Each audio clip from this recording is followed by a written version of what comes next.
For today's video po ay magtitiba po si Daddy Ronald ng saging at pinapatiba ni Mother Aida yung saging nila dito.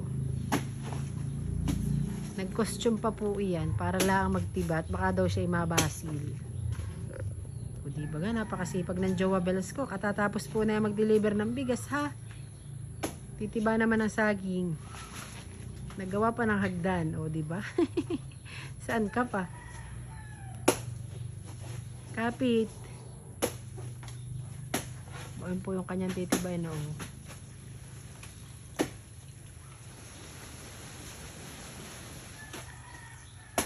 Dahil hindi na kaya ni Father magtiba ng saba. So si Daddy Ronald to the rescue. Baka mali ang natatabas mo. Ano yung inuuga mo? May santol ba yan? Ha? Kaya na, babagsak na. Ala, babagsak na. Uy, baka tamaan yung bubong. Sana, saan mo na pinabagsak?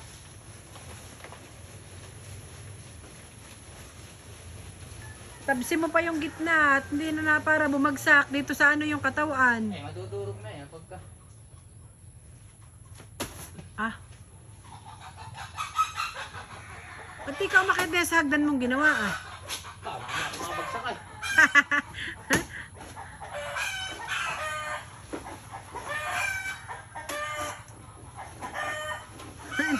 Ano?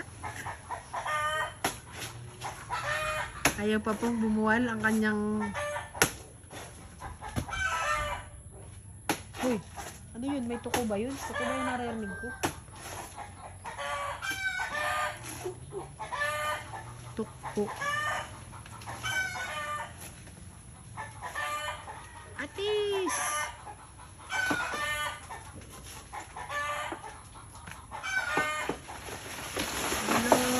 Bugs.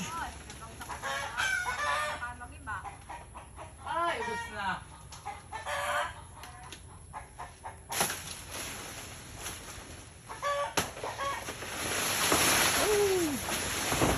Ilan ang iyong titibain?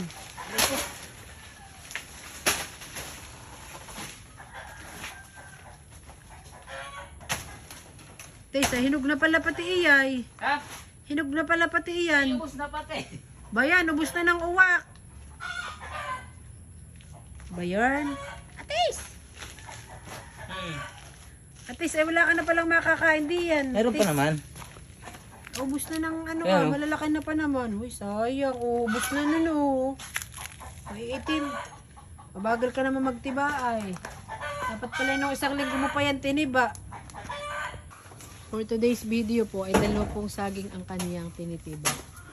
Isang ubos na ng uwak at isang bago pa lang Ay, uubos. payat pa naman pala ito. Ba ito pa ito. Oo, napakadami pala din ang saging.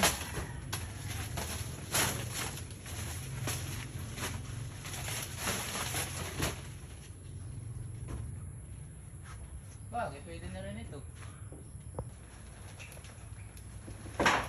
Oy, laki. Ay, abay, may hinog na rin pala yan.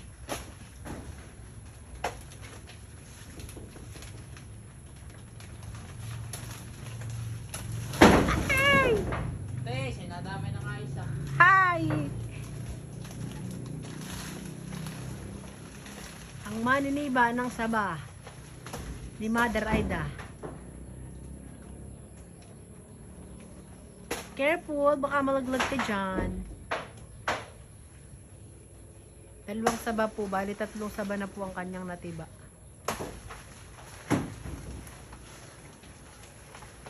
Uy, hinog na pala pati iyan ay.